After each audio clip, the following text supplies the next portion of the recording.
por favor, cuando se visualiza la pantalla.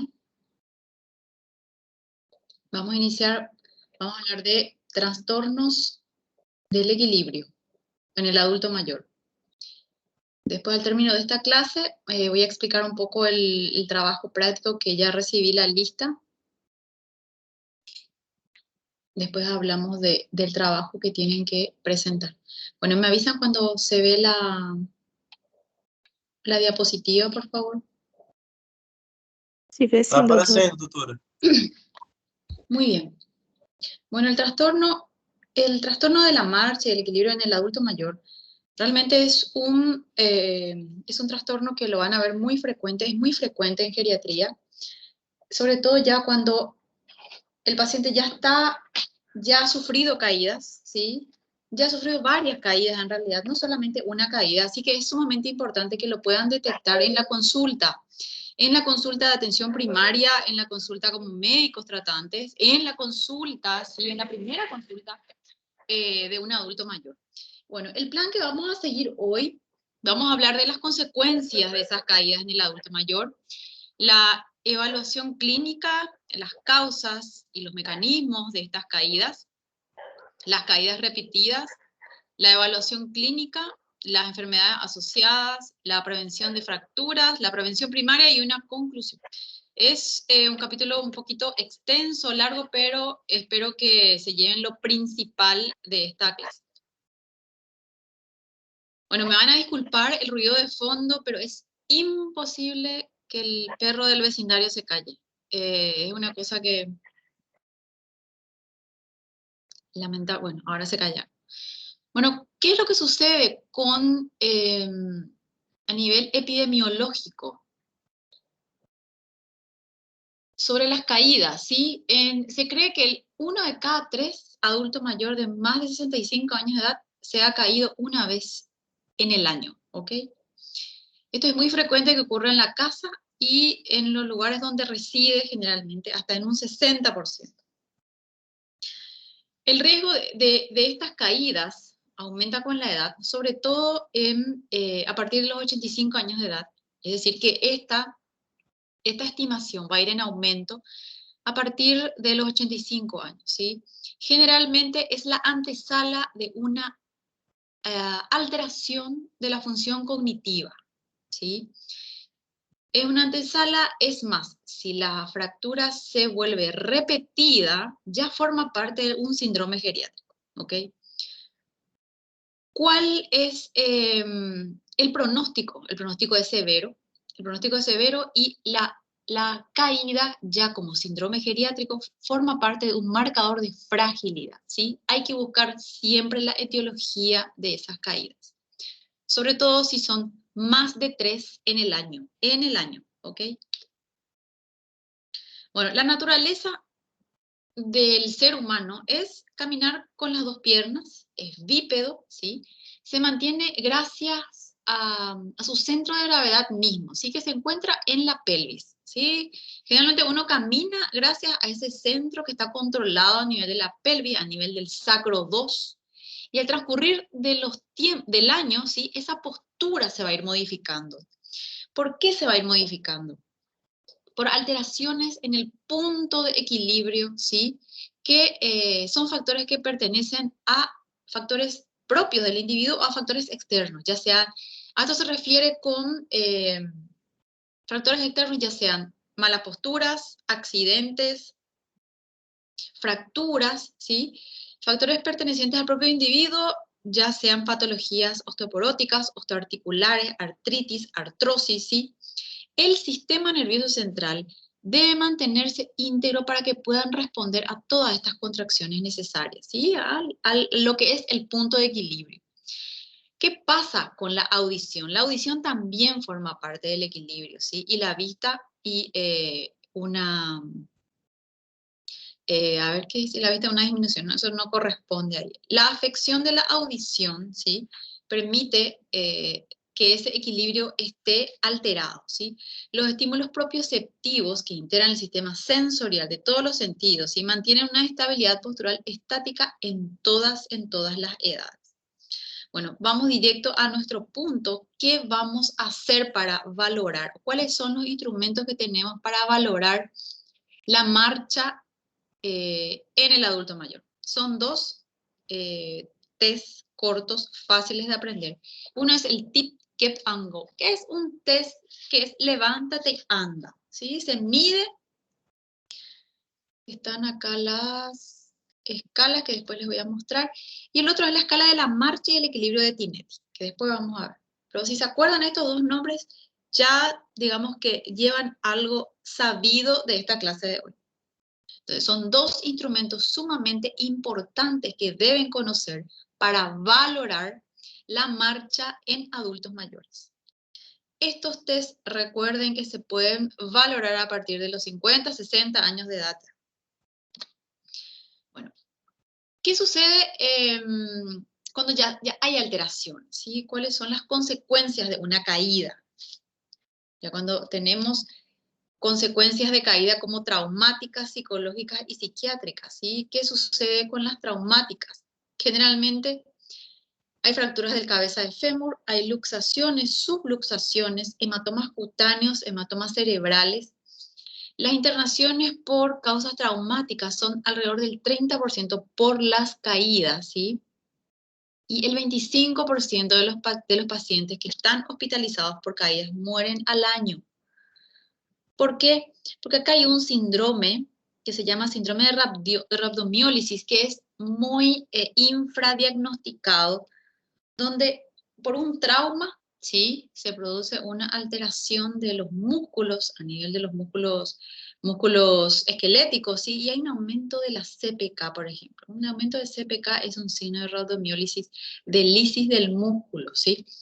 Las manifestaciones psicológicas rondan en los trastornos de ansiedad, en los síndromes, manifestaciones depresivas. Y ya cuando estos dos trastornos no se controlan y no son tratados o diagnosticados a tiempo, pueden desencadenar al síndrome de estrés postraumático o de repente llevar a delirium. Recuerden que el delirium, luego de una caída en un adulto mayor, es muy frecuente porque altera toda la coordinación a nivel del sistema nervioso y produce un estrés fenomenal a nivel de la neuroinflamación por alteración de la microglía, ¿sí? Que hace que se produzca un delirium. Recuerden que el delirium nunca es crónico, el delirium es un trastorno, es una urgencia geriátrica, que hay que diagnosticarla y hay que tratarla, hay que buscar la etiología rápido, pronto, porque es un signo de mal pronóstico en el adulto mayor. Las consecuencias funcionales, como el confinamiento, el enlentecimiento sobre la independencia versus la fobia a la marcha, ¿sí? Con manifestaciones somáticas, no puedo caminar porque tengo miedo, tengo náuseas, me duele el estómago, me duele la cabeza. Todo esto reúne un término que se llama síndrome post-caída.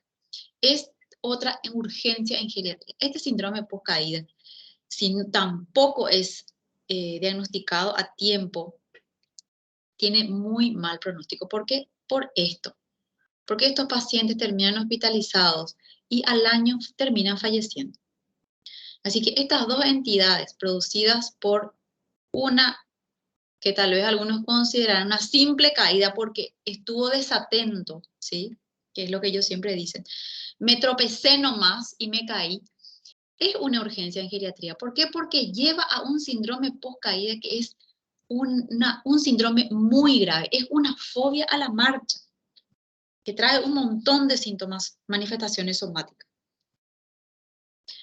La evaluación clínica, entonces, primero hay que preguntar si el paciente cuenta que se cayó. Me caí, doctora, me caí en la calle. Me caí en la calle, te dice. Bueno, ¿cuánto tiempo estuvo en la calle, señora? Y estuve 20 minutos, 30 minutos, hasta que me socorrieron. No me querían mover, llegaron los paramédicos o una hora después llega la ambulancia y ahí me levantaron. Se le tomó los signos vitales, ¿sí? Estaban estables en el momento, pero no me acuerdo de nada. Eso es lo que me contaron ellos. El paciente se cayó, pero no recuerda cómo sufrió esa caída. Solamente las personas que vieron, que estuvieron en el momento, los paramédicos pueden decir que el paciente tuvo 20 minutos, tal vez una hora, pero que los signos vitales estaban estables y ella estaba un poco confundida, estaba un poco mareada, ¿sí? Hay que examinarse, hay que realizarle un examen neurológico, hay que examinar un examen de la piel, los miembros superiores, inferiores, buscando fracturas, dolores, etc. En segundo lugar, pedirle una analítica sanguínea con orina simple, buscando infecciones, ¿sí? Una analítica sanguínea buscando hiponatremias, una analítica sanguínea buscando hipoglicemias, ¿sí? O hiperglicemias, infecciones urinarias, infecciones abdominales, ¿sí? Un electrocardiograma buscando trastornos del ritmo, ¿sí? Los famosos bloqueos, las famosas bradicardias, que generalmente son iatrogénicas, farmacológicas, ¿sí? Hay que buscar, en segundo lugar, trastornos de la conducción en un electrocardiograma, ¿sí?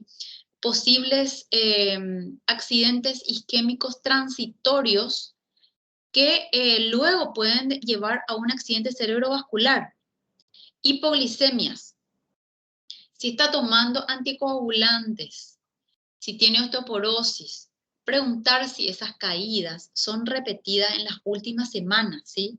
Preguntar cómo se cayó, si es que lo recuerda, y si no lo recuerda, intentar indagar en el entorno, entonces, en los paramédicos que le llevaron a la urgencia o en los familiares, ¿sí? Si esas caídas ya son repetitivas, si son producidas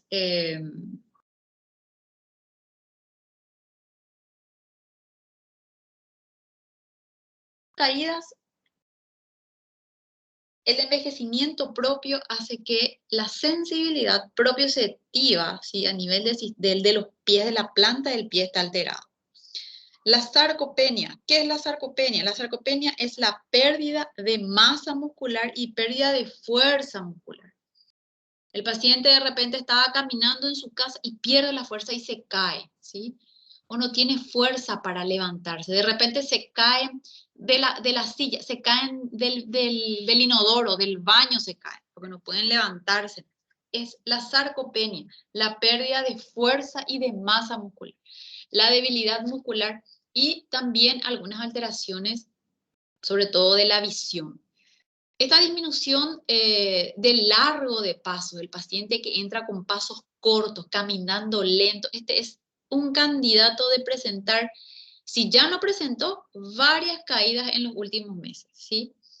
El alargamiento del polígono de sustentación. El polígono de sustentación es, a ver si tengo un dibujo por acá, me parece que está aquí, es cuando el paciente abre las piernas, que lástima no está mi video acá.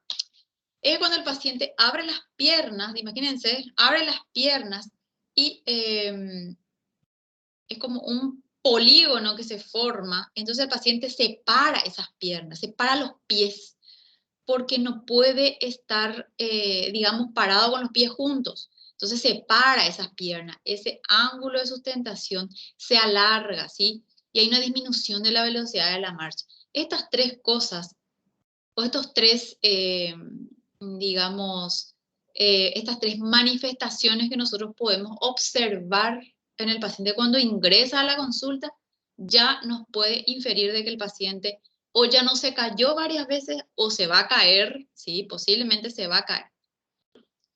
Entonces, disminución del largo del paso, disminución de la velocidad de la marcha, camina lento, y el alargamiento del polígono de sustentación.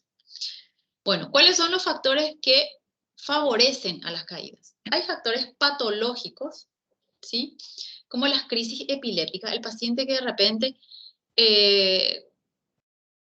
tiene su crisis porque no tomó la medicación o porque la dosificación es baja o porque hace rato que no va y no le hacen un ajuste en la medicación de su medicamento para la epilepsia, ¿sí?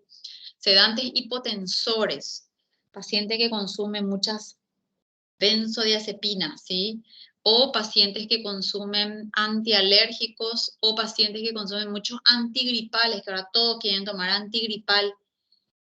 Los antigripales como por ejemplo la clorfeniramida es un sedante hipotensor ortostático, ¿sí? Las hipoglicemias, las enfermedades neurodegenerativas. Estos son algunos factores que favorecen, patológicos, que favorecen a las caídas. Las caídas son reconocidas como una complicación ya de la enfermedad de Alzheimer, ¿sí? Pero es muy frecuente que el paciente que se empieza a caer en menos de 6 meses, el diagnóstico está hecho. O está iniciando una demencia o ya tiene una complicación, no fue diagnosticado a tiempo de un Parkinson o tiene ambas cosas, ¿sí? Ambas enfermedades. La parálisis supranuclear progresiva es una enfermedad no muy frecuente, pero lamentablemente cuando es diagnosticada, se diagnostica en mujeres en edad joven, de 60, 65 años, ¿sí? Que se caen muchísimo. O sea, no hay una patología, digamos, dentro de la lista de los síndromes geriátricos que nos pueda explicar por qué el paciente se cae tanto.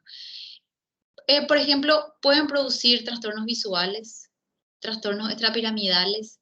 La parálisis supranuclear progresiva es de mal pronóstico, una sobrevida de máximo 10 años. Si el paciente termina falleciendo porque está paralítico prácticamente, ¿verdad? Se paraliza todo. Factores del medio ambiente, el 80% de los factores que favorecen a las caídas están en las casas. Son las alfombras, las escaleras, los baños que no están adaptados para los adultos mayores, ¿sí? Que no tienen las agarraderas en el baño, los que no tienen el piso antideslizante, en la habitación la poca iluminación, en la cocina la misma cosa, ¿sí? El calzado inadecuado, que después les voy a mostrar una foto de cómo tiene que ser el calzado adecuado para disminuir las incidencias de caídas. Y esto, la ausencia de rampas, ¿sí? Hay que tener rampas. Donde haya escaleras, tiene que haber rampas. Y las escaleras también deben tener una altura prudencial, sobre todo para los pacientes que ya tienen un caminar un poco más lento, ¿sí?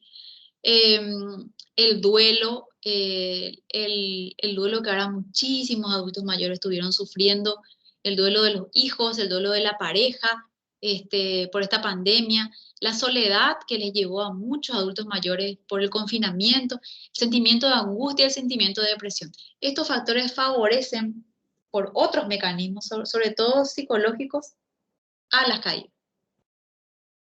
¿Hasta acá vamos bien? ¿Tienen alguna pregunta?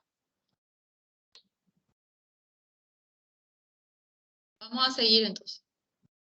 Bueno, el test del equilibrio. El test del equilibrio es esto. Se le pide al paciente que se levante de la silla y que camine 3 metros. Y se cronometra eso, ¿sí? Ida y vuelta y se vuelve a sentar. Este es lo que se va evaluando, ¿sí? La marcha. El paciente permanece de pie, ¿sí? Camina por un pasillo, acá te dice 8 metros, pero son 3 metros de un paso normal y luego va regresando. Y se puntúa con estas 5 observaciones que nosotros vemos en el paciente que se levanta y camina. Entonces, inicia la marcha inmediatamente después de decirle, levántese y ande. Bueno, ¿qué sucede? Hay 2 posibilidades. Puede producir algunas vacilaciones o múltiples. Para iniciar, se puntúa con 0. No vacila, o sea que la respuesta es rápida. El paciente se levanta y camina, se puntúa como 1. Luego se puntúa la longitud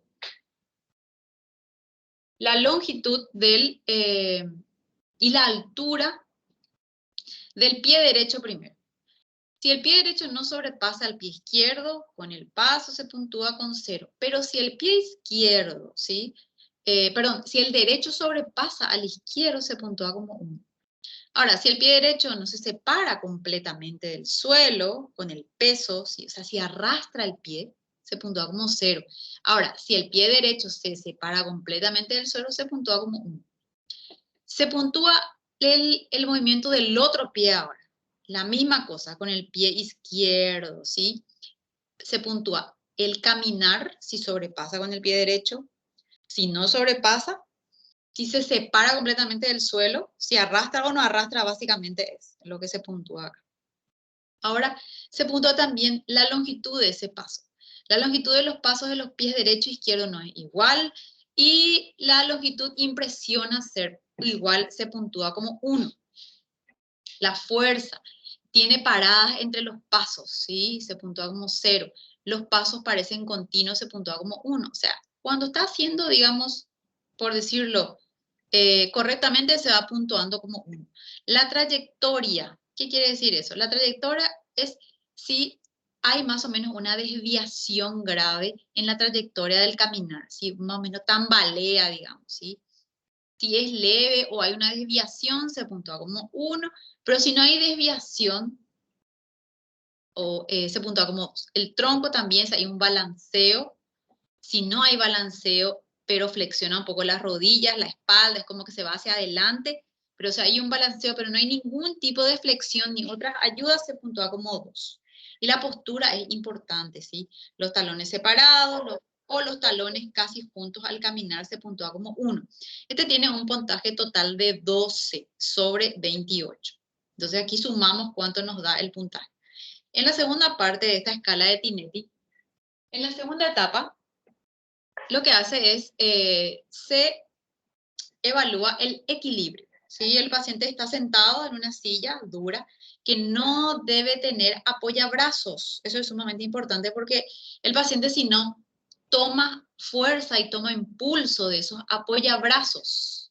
¿Ves que bien que esta silla no tiene apoyabrazos? El paciente que se levanta generalmente hace fuerza pone las manos acá en el muslo y hace fuerza y se levanta. Ese paciente está con déficit, ¿sí? O sea, no puede utilizar esa fuerza para levantarse. Si le pones apoyabrazo, tal vez pueda utilizar también. Eso no es correcto.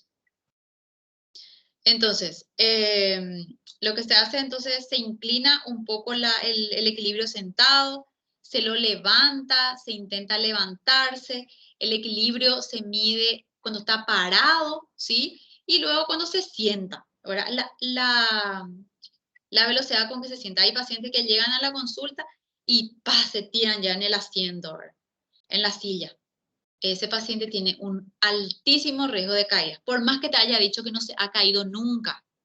Ese signo o esa forma de sentarse ya es un signo que nos puede inducir a sospechar que se va a caer y se va a caer. Bueno, ¿qué es lo que hace entonces esta escala? Esta escala, que es lo que se tienen que recordar, es sobre todo el nombre y que existe una escala para valorar la marcha del equilibrio, lo que hace es detectar precozmente, o sea, esta palabra, precozmente el riesgo de caída, al año de vista, ¿sí? O sea, hay que valorar este riesgo, hay que valorar precozmente. Bueno, lo que se hace es la interpretación.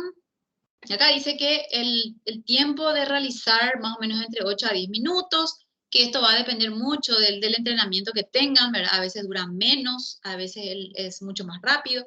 ¿Cómo se interpreta? La máxima puntuación de la escala es de 12, ¿sí? Para el equilibrio 16, ¿ok? Tenemos por un lado entonces 12 y por otro lado 16. La suma de ambos es lo que nos da el riesgo de caída. A mayor puntuación, cuanto más sume, menor riesgo. Ahora, el riesgo de caídas ya se puntúa a partir de 19. Esto es una cosa que tiene que recordar. A partir de 19 y 24, con este test, el riesgo de caída es altísimo. Altísimo. Bueno, otra patología que produce, por ejemplo, los pacientes, las caídas, son el síndrome del seno carotídeo.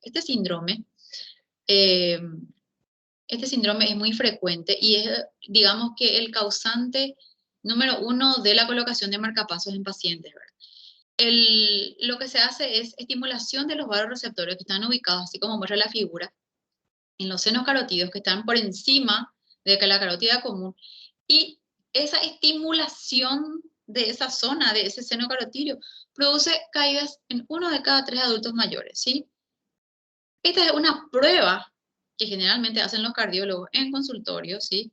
Porque le da un parámetro, digamos, casi, digamos, de diagnóstico definitorio, que una pausa mayor a 3 segundos con masaje sinusal es indicación de colocación de marcapasos. Pero esto se hacen realmente en los centros donde existen los especialistas que colocan los marcapasos. Es para que tengan en cuenta, ¿sí? Que es una entidad frecuentemente indicada para la colocación de marcapasos. Entonces, un síndrome de seno carotídeo es aquel síndrome en donde luego de una estimulación del seno carotídeo que se encuentra por encima de la carótida común, produce una pausa mayor a 3 segundos con el masaje. ¿Cómo prevenimos? ¿Y cuáles son las complicaciones? ¿Sí? Bueno, hay factores que son predisponentes y que podemos modificar. En primer lugar, es la revisión de los medicamentos, uno por uno, ¿sí? La revisión de los medicamentos, así como vimos en la clase pasada, y que después otro grupo va a investigar a fondo esos criterios de stop y de start, que son los criterios que deben conocer para la medicación en adultos mayores. Es sumamente importante. A veces esa revisión o esa retirada de ese fármaco mejora o disminuye las incidencias de las caídas, ¿sí? Hay que corregir la desnutrición, hay que corregir las cataratas, hay que corregir la hipotensión ortostática. Si hay trastornos del ritmo de conducción, hay que medicarlos, hay que diagnosticar si hay que tratar las hipoglicemias. Y estas deformidades de los pies, producidas por los trastornos osteoarticulares, también hay que intentar corregir con los calzados correspondientes. Y la depresión. La depresión yo creo que es uno de los factores que se puede modificar y se puede tratar en el adulto mayor. El calzado adecuado, que también ya les dije, ayudas para el desplazamiento, ¿sí? Para que se sienta un poco más para que gane un poco más de confianza y seguridad. Y sobre todo adaptar la casa.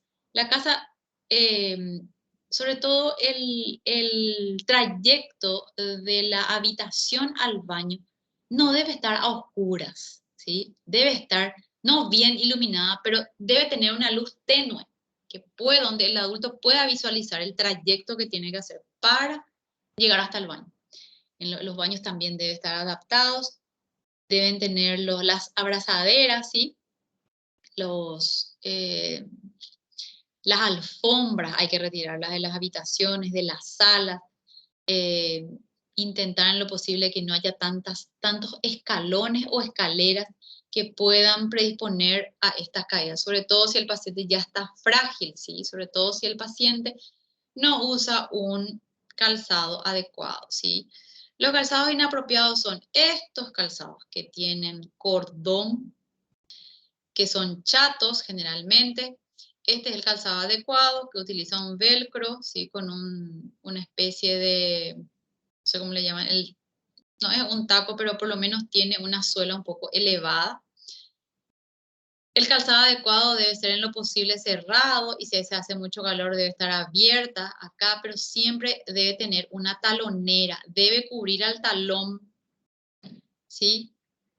Estos calzados no luego.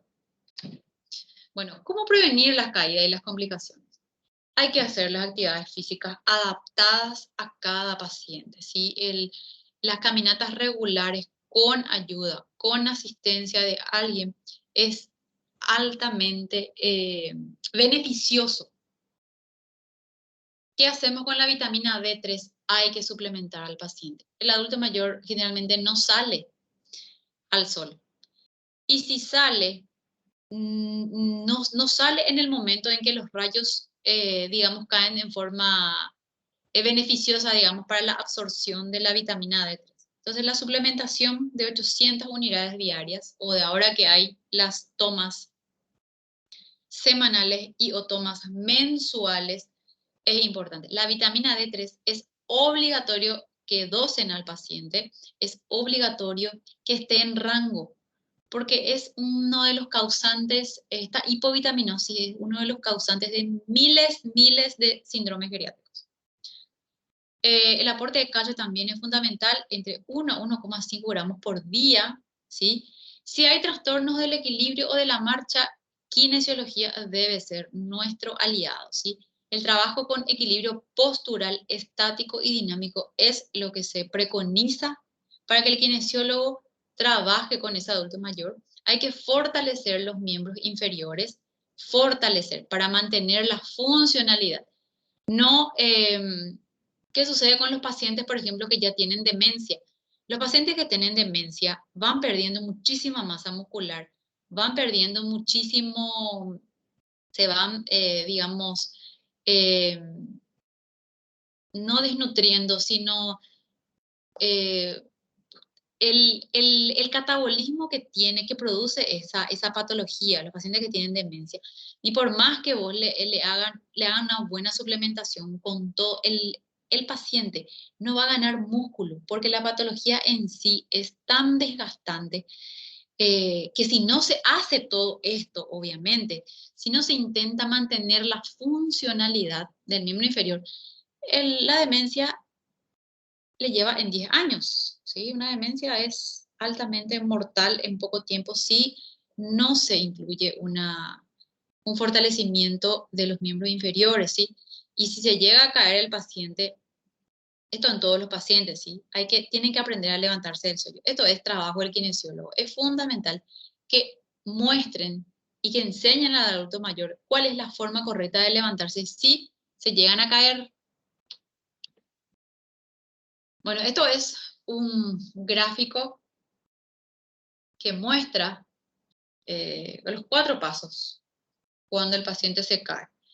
Aquí hay, por ejemplo, cuando el paciente no tiene algo duro como para sostenerse como una silla, debe agarrarse de alguna puerta o de algún material duro y si no, esperar que alguien lo ayude. Así es.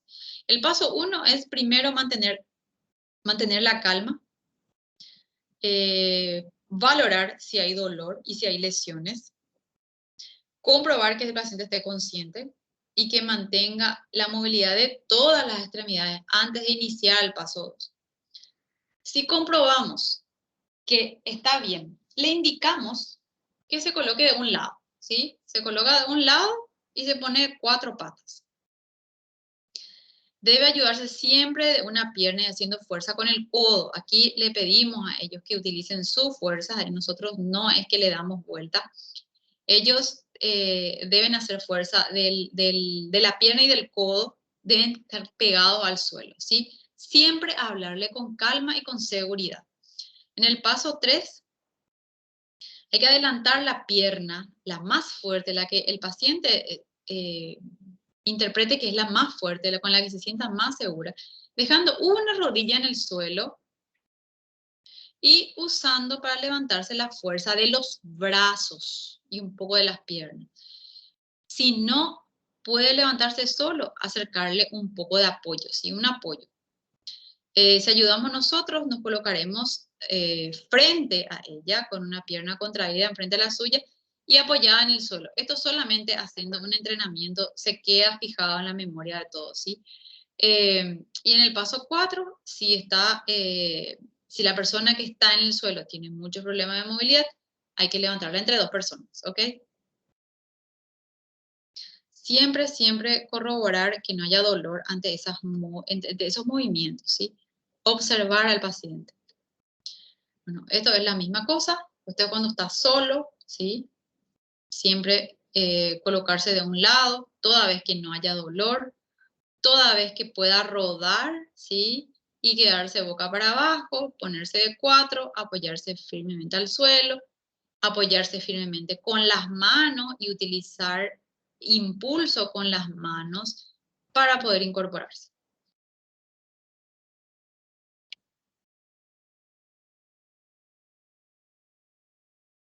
Este video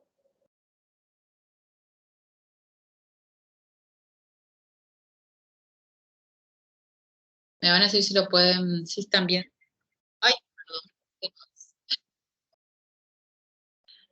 A ver un ratito. Un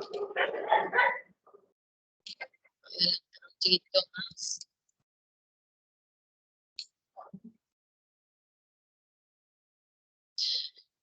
Quiero saber primero si ven la imagen. ¿Alguien ve la imagen?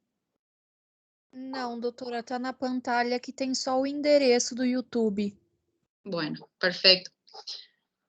Bueno, después cuando ustedes vean el video, lo que van a ver es cómo se trabaja en un centro de día con pacientes que tienen disminución de la fuerza muscular y disminución de la masa muscular. Lo que hace el kine o el fisioterapeuta es darle una orden al adulto mayor que camine hasta la puerta y regrese, ¿ok? Esto está en francés, pero yo creo que lo van a entender porque no es muy complicado. Yo le voy a ir diciendo lo que está pasando, pero necesito que miren después la... A ver, ahí se ve la imagen. ¿Se ve ahí? Ainda não, doutora. Todavía. El paciente lo que hace es irse hasta la puerta y regresa. Y ella lo que quiere es no puede correr más, pero no marcha bien. Tiene 84 años.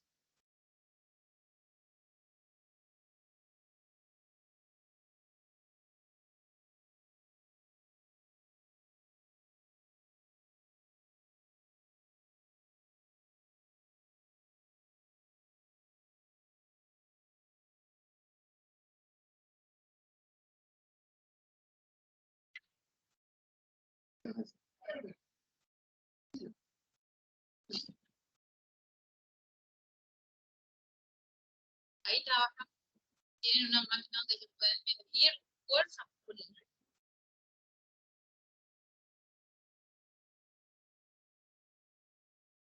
Pueden detectar el origen de caída.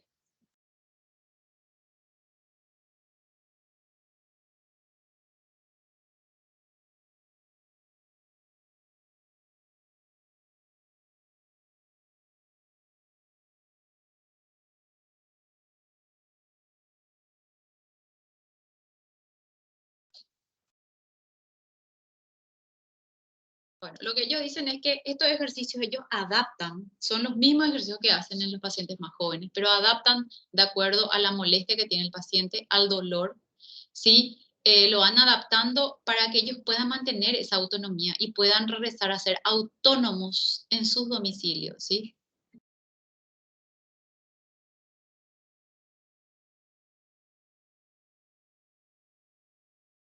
Bueno, esta señora que hace poco entró a rehabilitación, se había fracturado la cadera y está entrando en un programa de rehabilitación, ¿sí? Doutora, não tá aparecendo o vídeo. El video lo van a ver después, ¿sí? El video lo van a ver después. Esto va a estar en la plataforma y lo pueden ver después. Ah, sim. Gracias. Lo interesante del video es que van a ver cuáles son las actividades que ofrecen en un centro de día para rehabilitar a un paciente que se acaba de fracturar la cadera.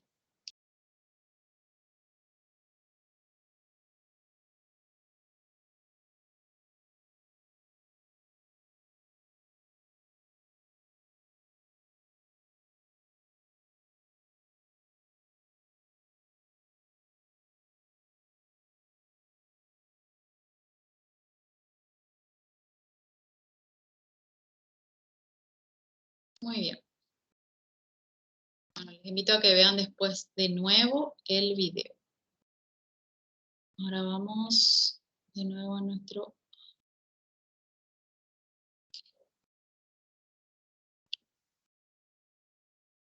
Ahí se ve la diapositiva. Sim. Bueno, entonces, el programa de reeducación, ya sea porque se ha caído, ya sea porque se fracturó, ya sea porque tiene sarcopenia, ¿sí? Las tres entidades que pueden producir caída, que deben entrar en un programa de reeducación debe ser precoz, ¿sí? Uno debe ganar confianza en su cuerpo dentro de lo que pueda, dentro de sus posibilidades. ¿Para qué? para mantener esto que es lo más importante, la autonomía, ¿sí? La autonomía, valerse por sí mismo, ¿sí? No depender de otros para realizar lo básico de la vida diaria. Debe siempre buscarse la etiología de esas caídas, debe estar adaptado a la persona, o sea, debe ser personalizada, ¿sí?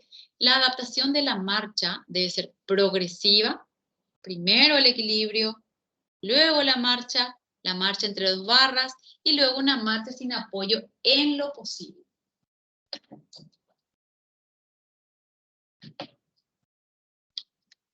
Bueno, hasta acá tienen alguna duda. ¿No hay nada que quieran preguntar? Les repito, el video es muy instructivo para que puedan ver lo que hacen en un centro de día. ¿Sí? En pacientes que tienen pérdida de masa muscular, sarcopenia, los pacientes que se han caído y los pacientes que tienen fractura, los que se han fracturado. Bueno, a nivel de Latinoamérica, prácticamente todos los gobiernos tienen manuales de prevención de caídas en el adulto mayor. Este es un manual que si quieren lo pueden ver. Tal vez Brasil también lo tenga, pero realmente no busqué mucho. Pero a nivel de Latinoamérica, el manual de prevención de caídas es muy extendido en casi todos los países. Lo que más se produce luego de una caída es un estrés. Por eso les digo que es hiper importante el estrés, tratar de tratar, digamos, intentar detectar este estrés y tomar conciencia de las limitaciones que pueden originar un sentimiento de desvalorización en ese adulto mayor, ¿sí? Porque el retraimiento de uno mismo, incluso el rechazo a la vida, ¿por qué? Porque está perdiendo la autonomía. O sea, imagínense todo lo que pasa por la cabeza de un adulto mayor que se ha caído, un estrés gigante. Entonces tenemos que prevenir esta pérdida digamos, de la autonomía, este síndrome post-caída. Hay que prevenir. Es importante la ayuda de un psiquiatra y un psicólogo para este tratamiento específico. Este síndrome post-caída que yo les dije que es una urgencia en geriatría, no solamente pueden llevar a secuelas físicas, no solamente, o sea, no tenemos que concentrarnos solamente en buscar un hueso roto. Esto, a veces el temor es tan grande que lo retraen. El temor de caerse de nuevo, ¿sí? En el ámbito psicológico es muy, muy grande. Entonces, esto es una entidad en conjunto, es un resultado de corto y de largo plazo, que se va afectado el conocimiento, se va afectado las emociones que incitan a adoptar una conducta y una actitud que lo limita. Se autolimitan por miedo, ¿sí? Se limitan a las actividades físicas, se limitan a las actividades sociales, etc. Este síndrome representa el miedo de volver a caerse, acentuando la pérdida de la confianza de uno mismo para ejecutar, como les dije, todas las actividades básicas, delimitando la movilidad y la capacidad para poder desplazarse. ¿Cómo podemos prevenir estas caídas? Hay que reforzar la resistencia ósea, la densidad y la arquitectura del hueso, ¿sí? Hay que asegurar el calcio en la alimentación, variada, rica, la vitamina D3, sumamente importante. En las mujeres, ¿sí? Que están entrando en la menopausia, deben recibir un suplemento, digamos, hormonal, si así lo requiere el médico que lo está tratando. Si hay inicio de osteoporosis, hay que tratar con bifosfonato y hidralanato de estroncio. La actividad física es el efecto positivo más importante en el equilibrio y la protección a las caídas. Hay protectores de cadera que disminuyen las caídas en un 50%. Son algunos protectores que básicamente son como unos cinturones, ¿sí? Bueno, este antirresortivo óseo, los bifosfonatos, disminuyen la destrucción del hueso al actuar sobre los osteoclastos, ¿ok? El hidralanato de estroncio, digamos, la parte activa de esta molécula es el ion estroncio. Esto se va incorporando a los huesos, sustituyendo al calcio, ¿sí? Y se ha promocionado como una acción dual. O sea, lo que hacen es evitar que se pierda hueso a la vez que se va formando nuevo hueso. También tienen sus momentos de medicar, ¿sí? Estos bifosfonatos, como ustedes ya lo saben, son los fijadores, ¿ok? Son los fijadores de calcio. A la vez, disminuyen evitan digamos que lo que hacen es disminuir la destrucción, o sea, actúan sobre los osteoclastos. Acá está el alendronato, que la dosis de 70 miligramos cada semana, por eso se habla mucho de la vitamina D3, o si no el ivandronato, que es una dosis de 150 miligramos al mes, ¿sí? Que es lo que nosotros tenemos en el país. No el ácido zoledrónico que se trae generalmente de Argentina, que se hace 5 miligramos al año, eso se hace en medios hospitalarios, ¿sí? Estos medicamentos endovenosos se hacen en hospitales. Es muy importante que cuando uno va a tomar alendronato o ivandronato y le va a indicar al paciente, hacer la salvedad que debe estar en ayunas antes de la primera comida del día, 30 minutos antes en el caso del alendronato y 1 hora antes de las comidas en el caso del ivandronato. Los comprimidos deben tragarse con agua, no hay que disolverlo, no hay que masticarlos, hay que tragar con un vaso grande de agua. Debe estar, digamos, bien sentado para evitar que haya reflujo esofágico. Sí o sí 1 hora o media hora antes de la primera comida y los suplementos deben estar separados también, el calcio y la vitamina D3. No hay que darlos juntos. El de la administración semanal demostró proporcionar una mayor adherencia al tratamiento que la dosis diaria. La administración mensual no ha demostrado proporcionar adherencia al tratamiento, ¿sí? Solo porque por parte de algunos pacientes. Estos son informes de algunos de los estudios que se fueron publicando.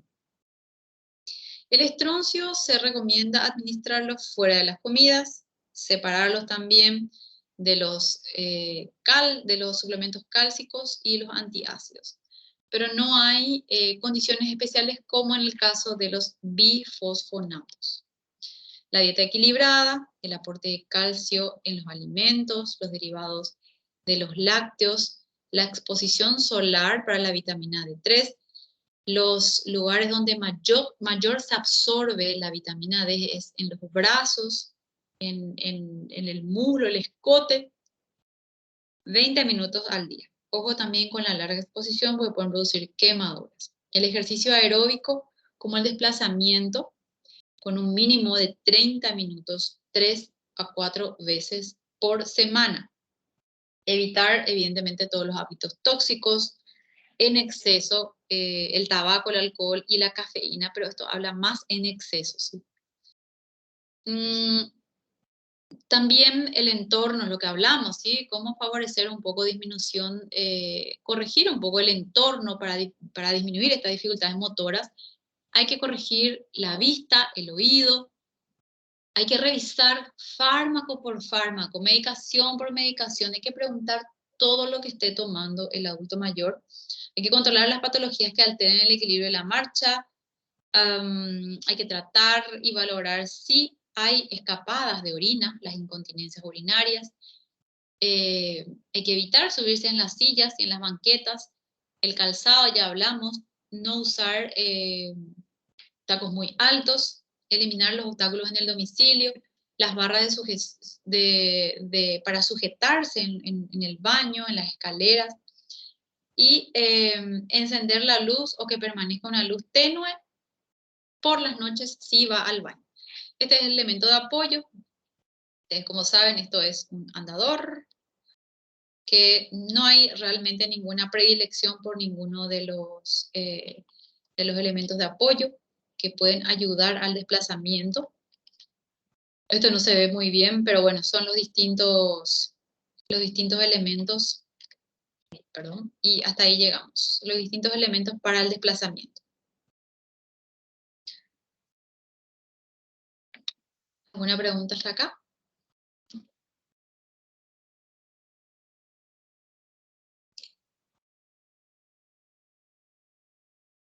Não, doutora. Muy bien. Bueno, voy a...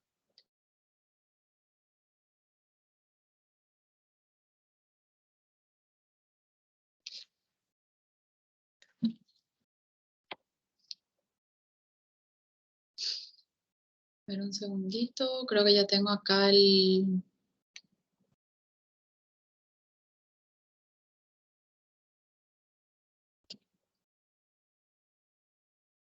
Bueno, si todavía hay alguien que no tiene grupo a partir de la próxima semana, yo le había dicho que les espero hasta el 16 de agosto para formar los grupos. Luego voy a iniciar con la distribución de los temas.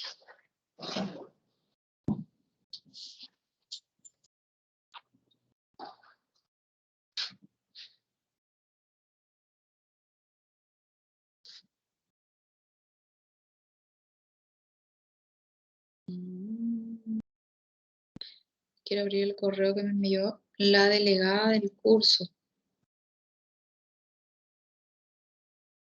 Eu mandei da turma A só, tá, professora?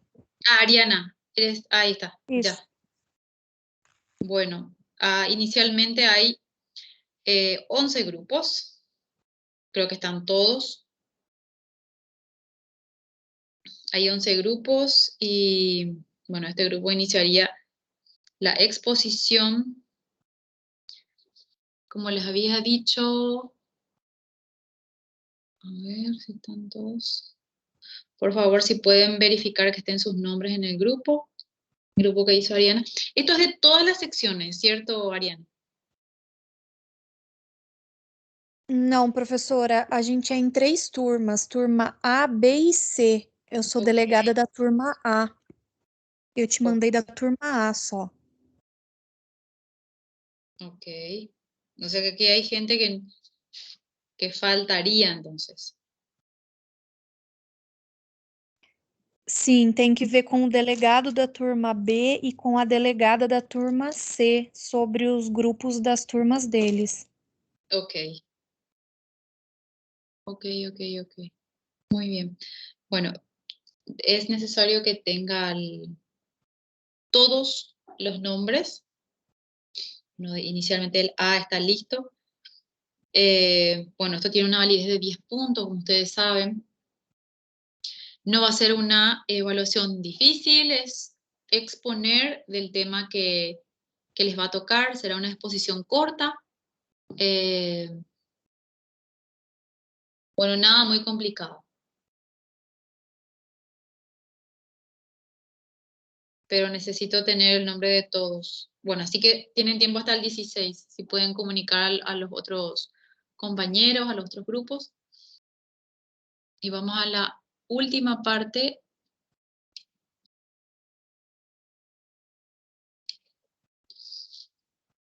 Bueno, acá lo que vamos a hacer es ensamblar, digamos, unir los síndromes que ya vimos y cómo armamos un diagnóstico en geriatría, ¿sí? Esto ya lo saben, ya sabemos que es una rueda la valoración geriátrica integral. ¿Y a quién se realiza? ¿Ok? Esto es lo que tienen que saber. Esto es tema de examen. Las herramientas más utilizadas para la valoración geriátrica integral. Recuerden, por favor, que a nivel de la esfera de actividades básicas, recordar que es actividad básica de la vida, es Bartel, y estas son las actividades básicas de la vida. Comer, trasladarse de una silla a la cama, el aseo personal, usar el baño, el retrete, bañarse, ducharse, desplazarse. Doutora, Sí. não tá aparecendo slide nenhum. ¿Sí? Para un ratito. A ver.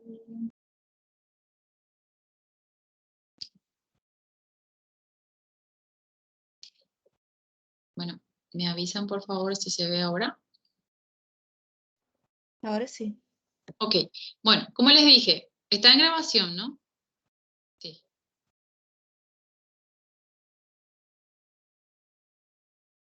como les dije, vamos a tratar de armar, digamos, un diagnóstico a partir de las escalas que fuimos aprendiendo hasta ahora, cómo hacemos un plan de acción en ese adulto mayor y las evidencias científicas que ya hablamos, que también están dentro de estas diapositivas. Bueno, esto vamos a pasar rápido. Y es aquí donde me voy a detener. Empezamos de aquí. Bueno, recordarles que el índice de Bartel es aquel que evalúa las actividades básicas de la vida diaria y que son estas las actividades básicas, ¿ok? Las actividades son comer, trasladarse entre la silla y la cama, el aseo personal, el uso del baño, bañarse, ducharse, desplazarse, subir y bajar escaleras, vestirse, desvestirse, si controla las heces y controla la orina.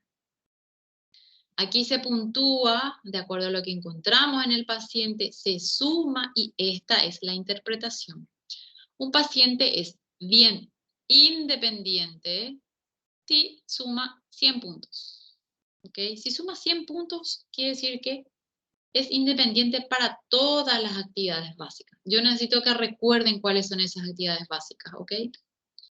Entonces, una puntuación bien alta, 100 sobre 100, es independiente total. A partir de 99 ya el grado de dependencia se va haciendo en leve, moderado, grave y dependiente total es aquel que tiene 20, a partir de 20 o menor a 20. Esto por un lado. Esto es para la actividad básica. Para las instrumentales. ¿Cuáles son las instrumentales? Son aquellas actividades que conectan con el mundo, ¿ok? Que conectan el uso del teléfono, el ir de compras, el preparar la comida, el cuidar de la casa, lavar la ropa, usar un medio de transporte, administrar los medicamentos y utilizar el dinero. Se puntúa cuando es independiente, se puntúa con 1, ¿sí? Y si es dependiente, 0. Cuanto más puntos, más independiente el paciente. Recuerden cuáles son las instrumentales, ¿sí? Son las que conectan entonces con el mundo, con el entorno. Recordar que este es un cribado, el Mini Nutritional Assessment es un cribado, no es diagnóstico, para la, digamos, evaluación del riesgo de malnutrición. Recuerden los acrónimos. Mini Nutritional Assessment es un cribado para la evaluación del estado nutricional o de la malnutrición del paciente. Riesgo a partir de 8. Riesgo de malnutrición a partir de 8 puntos. ¿Cómo se evalúa la esfera mental? Con el Mini Mental de Folstein. Un Mini Mental que mide la orientación, la fijación, la concentración en el cálculo, la memoria, el lenguaje y la construcción. En la orientación, nosotros le preguntamos al paciente en qué año está, en qué estación del año, en qué mes, en qué día y en qué fecha estamos. Si puede responder las 5 preguntas, se pone 5 puntos. Si puede responder en qué país estamos, en qué provincia, en qué ciudad, cómo se llama este hospital, y en qué piso estamos, se lo puntúa como 5. Si puede repetir estas 3 palabras, ¿sí? Y si es capaz de memorizarlo, y si puede volver a repetir. Si puede hacerlo, se lo puntúa como 3. Y si no, si solamente recuerda 2, se pone 2. Si recuerda 1, se pone 1. Luego se hace un ejercicio de concentración y de cálculo que tiene que contar hacia atrás de 7 en 7, comenzando de 100, ¿sí? Por ejemplo, se le dice 100 menos 7. Tanto menos 7. Todos menos 7. Hay que hacer 5 restas. Si no, otra manera también es de concentrar, es pedirle que diga la palabra mundo, pero de la última letra hasta el comienzo, ¿sí? Letra por letra que lo vaya diciendo. También la palabra mundo tiene 5 letras y tiene que ser capaz de decir las 5 letras de atrás hacia adelante. Luego de un tiempo se vuelve a preguntar estas 3 palabras, si memorizó, si es capaz de recordar, se lo puntúa como 3. Si no recuerda, y no recuerda ninguno de los 3, se lo puntúa como 0, ¿ok? Y luego se le pide que dibuje, digamos, este dibujo, y hay muchos pacientes que no pueden enlazar, no pueden superponer este hexágono sobre este hexágono, y hacen mala. Entonces la construcción está alterada. No podemos inferir en qué parte del sistema nervioso hay una alteración. ¿Sí? También se pide que pueda denominar la parte de denominación del lenguaje, si puede denominar cosas, si puede repetir, ¿sí? Si puede decir. Con un papel se le hace una orden, se le dice que agarre el papel con la mano derecha, que lo doble y que lo ponga en la mesa. Esto es una orden que también los 3 pasos debe poder hacer. Se escribe en una hoja, cierre los ojos y tiene que leer y tiene que hacer lo que dice esa hoja. O sea, que tiene que leer, cierre los ojos y cerrar los ojos. Pues tiene que poder escribir una frase con sujeto, verbo y predicado. Esto con entrenamiento se logra en 3 minutos realizar. Esto es un cribado para detección de la depresión de 15. Es un GDS de 15, hay GDS de 30 y GDS de 5.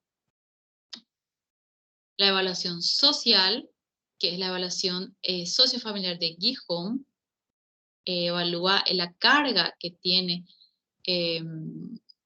digamos, en cuanto a situación familiar, económica, vivienda, apoyo y relaciones sociales. También valoramos la fragilidad. Y la fragilidad es un síndrome clínico biológico que afecta a múltiples sistemas, ¿sí? La fragilidad es un síndrome muy estudiado hoy día. Es la disminución total de esas reservas homeostáticas, ¿sí? Totalmente ha disminuido la capacidad de poder adaptarse ese organismo y de responder frente a cualquier estresor que se pueda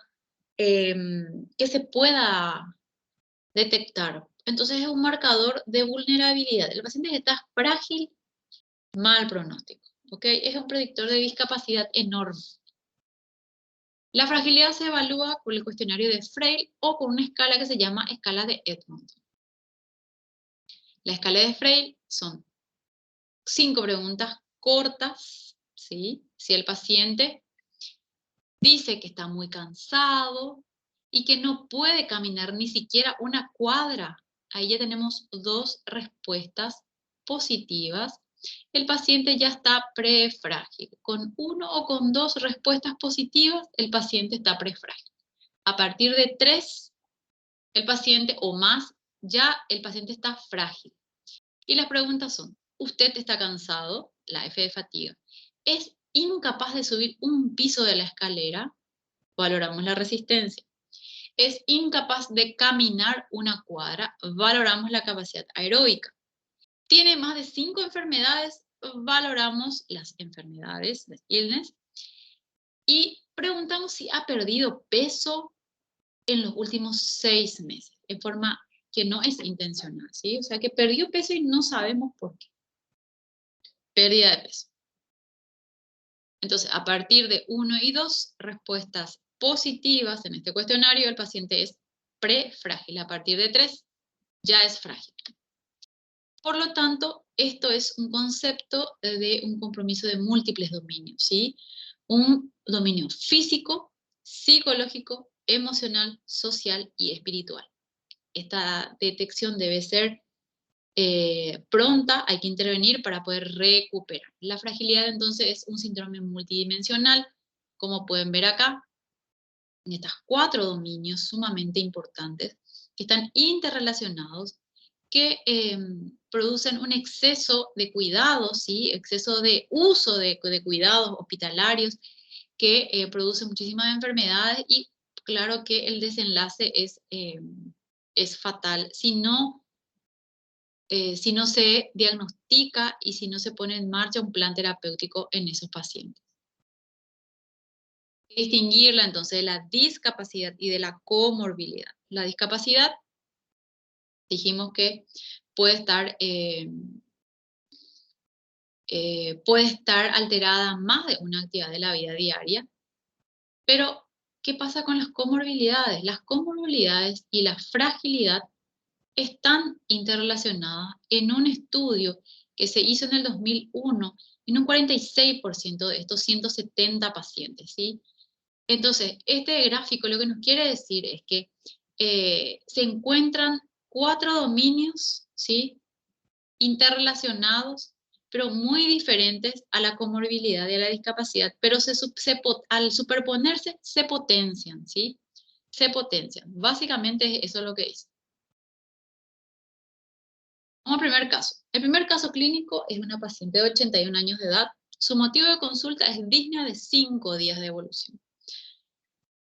¿Cuáles son sus antecedentes personales? Es hipertensa desde hace mucho tiempo, tiene una artrosis desde el 2012, tratada con los varios medicamentos desde el 2015, tiene una obesidad con índice de masa corporal de 33.2%, tiene osteoporosis, tiene diabetes, el índice de Charlson es un índice de comorbilidades, Charlson 1, que le voy a mostrar cuál es ese índice, es sedentaria, no hace ninguna actividad física, porque no tiene ganas, porque se cansa, ella dice que se cansa, es dislipidémica, colecistectomizada en el 2003, no tiene ningún trastorno de la audición ni de la visión. Tiene la medicación habitual, como ustedes pueden ver, está polimedicada. Recuerden que según la OMS, la polimedicación es mayor a 3 fármacos por día. Tiene varios medicamentos de prescripción inadecuada, a eso se refiere la MPI, medicación de prescripción inadecuada. ¿Cuáles son sus medicamentos? El atenolol, el enalapril, la metformina, que consume 2 veces por día, la atorvastatina, 10 a la noche, el alprazolam, 1 miligramo cada noche, el omeprazol, la vitamina D, una ampolla mensual, y el ivandronato, 150 miligramos al mes. Bueno, entonces, como llega con disnea, le pedimos un electrocardiograma, que es lo que se hace cuando un paciente llega al consultorio. Bueno, ¿qué tenía en el electrocardiograma? Bueno, el examen físico primero tenía una presión o una tensión arterial de 140/60, una frecuencia cardíaca claramente alta de 130, la respiratoria de 20, saturaba bien y 36 de temperatura. Bueno, a nivel de examen físico, no había silencios que impresionaban totalmente los 4 focos libres, no hay signos de falla de bomba, el pulso claramente irregular con esta frecuencia apneica, no hay ruidos sobreagregados. El electrocardiograma, ustedes pueden ver que la paciente claramente está en una fibrilación auricular.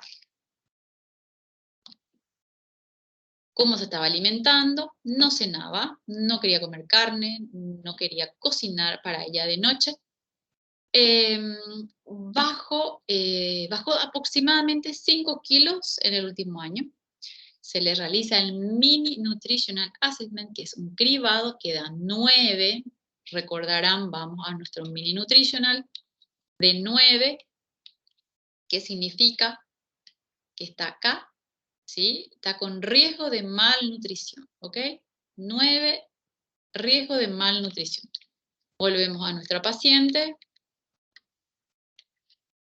Diuresis, sufría de una incontinencia urinaria de apremio, que a veces le impedía llegar al baño y se mojaba mucho por el camino. A nivel de catarsis no había nada, ninguna particularidad. Las actividades de la vida diaria, 7 de 8. Lo que ella le costaba un poco el baño, ¿sí? Las actividades instrumentales, 4 de 7. Dejó de ir al banco. Y también lo que hizo que le resten las actividades instrumentales es que no usaba el celular. Su red social, vivía sola, no tenía ningún hobby, no salía, no tenía amigas, escala de Gijón claramente alta porque viene con la hija a la consulta, escala con un claro, una sobrecarga del cuidador por parte de la hija, por más que ella vivía sola, pero todo el tiempo la llamaba la hija, que necesitaba hablar con ella, que se sentía mal, que no podía salir a caminar porque se cansaba, etc. La hija claramente ya estaba cansada, que por eso la traen a la consulta, ¿sí?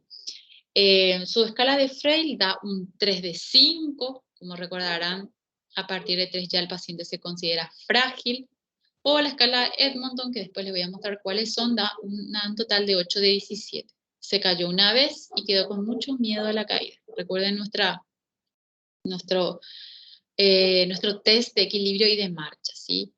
Un mini mental test de 25 de 30, queda relativamente ahí nomás. Y el test del reloj, que lo que no pudo es colocar, les voy a mostrar, ahí está el test del reloj. Lo que hay es un espacio importante, ¿sí? Entre los números y tampoco hizo bien el largo del test del reloj. Yo le pedí que colocara 10 horas con 10 minutos y las manecillas de reloj son muy importantes al momento de colocar, porque nos indican la orientación, ¿sí? La orientación sobre todo. Las manecillas deben ser las más cortas para la hora y las más largas para los minutos. Este es la otra parte del test, ¿sí? Donde logra hacer el enlazado entre los hexágonos. Y nuestra escala de Frail, donde ella decía que estaba cansada, que no podía subir un piso de la escalera y había perdido peso en un 50%.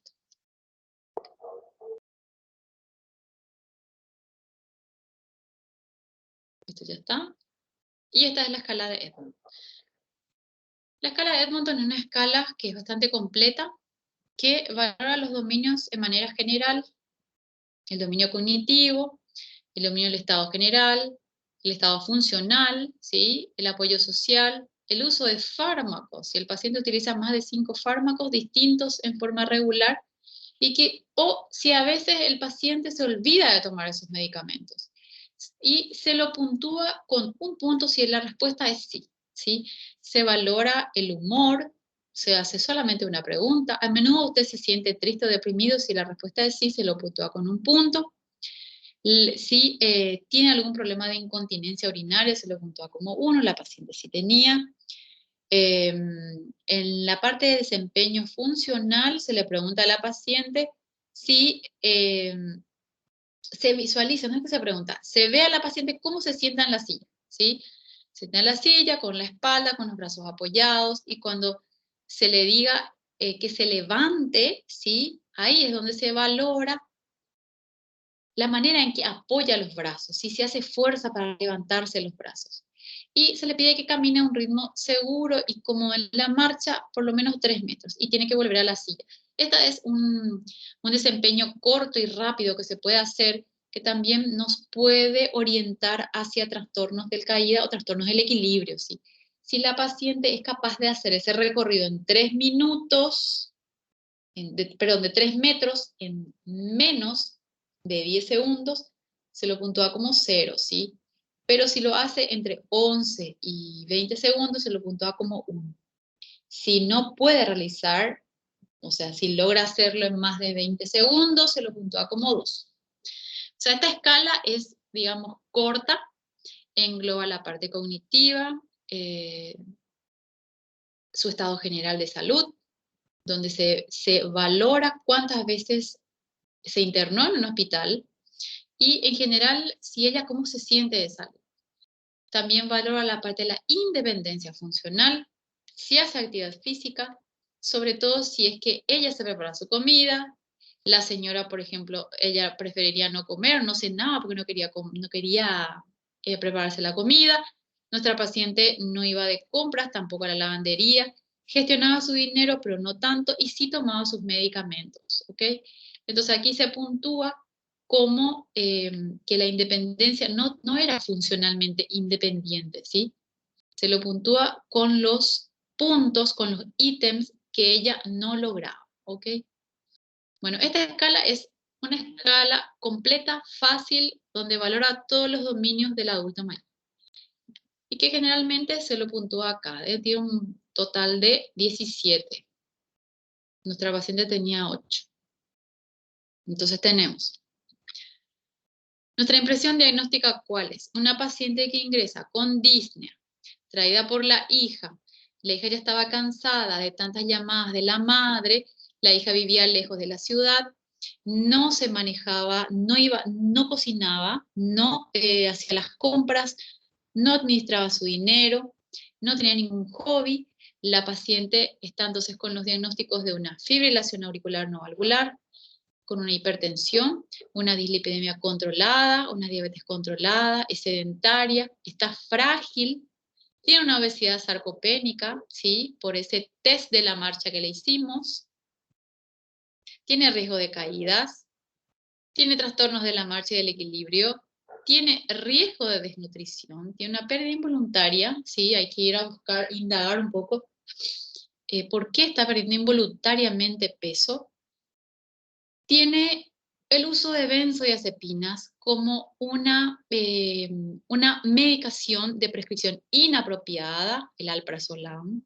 Tiene incontinencia de apremio y tiene sobrecarga del cuidador, sobre todo de la hija, ¿sí? Sobrecarga de cuidados como riesgo social.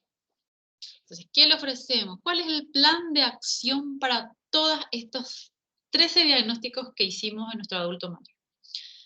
Bueno, como la paciente no iba a poder venir todos los meses para que yo le pueda controlar su INR con un anticoagulante como la warfarina, entonces se lo plantea que ella tome rivaroxaban 20 miligramos día, se cambia el atenolol por el bisoprolol 5 miligramos día y se lo vuelve a controlar en una semana. Eso como primer plan de acción. Para el sedentarismo, para la fragilidad, para ese riesgo de caída y trastornos de la marcha, indico kinesioterapia con ejercicios de fortalecimiento y equilibrio de miembros inferiores. Le propongo que debe usar un andador de 2 o de 4 ruedas y el calzado adecuado. ¿Qué sucede con este riesgo de desnutrición y una pérdida involuntaria? Una dieta rica en proteínas, para eso, una interconsulta con nutrición, para que reciba todas las orientaciones de la nutricionista, y solicito unos análisis laboratoriales para el plan nutricional acorde a lo que ella necesita. Para el uso de las benzodiazepinas, el punto 11, propongo el descenso progresivo de alprazolam y el omeprazol. Recuerden que el omeprazol en uso prolongado también es causante de resorción ósea. Esto está dentro de la clasificación de fármacos potencialmente inadecuados para adultos mayores. Entonces, para el punto 12, ejercicios de Kegel, que ayudan un poco a las incontinencias de apremio, e interconsulta con uroginecología para valorar algún trastorno funcional. Para el 13, armo un plan del cuidador y sugiero que debe contratar a un cuidador formal para el acompañamiento de su madre. Esto es lo que le propongo a la hija y a la paciente. Bueno, recuerden los calzados apropiados.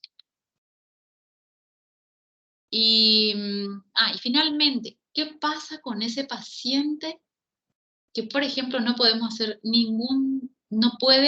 nunca aprendió a leer ni escribir y no puede hacer un test del reloj, no puede hacer el cubo? O sea, el paciente que no tiene escolarización.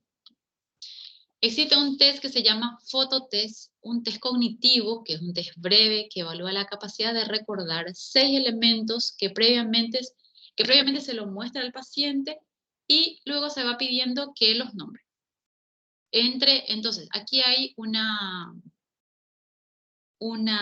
digamos, entre la denominación del objeto y el recuerdo, se inserta una tarea de fluidez verbal en la que el sujeto debe evocar los nombres de las personas agrupadas por sexo. Por ejemplo, aquí tiene las cartas, el auto, la pera, la trompeta, el calzado, la cuchara. ¿Ok? ¿Dónde Se utiliza este fototest, se utiliza en atención primaria, en consultas también, donde el paciente que no tiene escolarización previa, no, digamos, se sospecha de un trastorno cognitivo, es un instrumento adecuado para el seguimiento de pacientes, una evaluación de respuesta a un tratamiento. Utilizado en sujetos analfabetos con bajo o nulo nivel educativo, pues no contiene tareas como agarrar un lápiz y un papel. Es aplicable en personas con escaso conocimiento, por ejemplo, en el idioma en el que se practica. Entonces, asegura entonces una adecuada validez de reconocimiento de contenido directamente a evaluar la memoria, porque evalúa el recuerdo libre y el recuerdo facilitado, ¿sí? Al mostrarle las tarjetas. Capacidad ejecutiva en la denominación, en la fluidez verbal, y en la denominación, el lenguaje. Todos estos elementos esenciales, entonces, cuya afección exige un diagnóstico de deterioro cognitivo y de demencias. Y aquí les dejo la dirección, el link para que puedan indagar más sobre este fototest. ¿Hasta aquí alguna pregunta? Porque hemos terminado.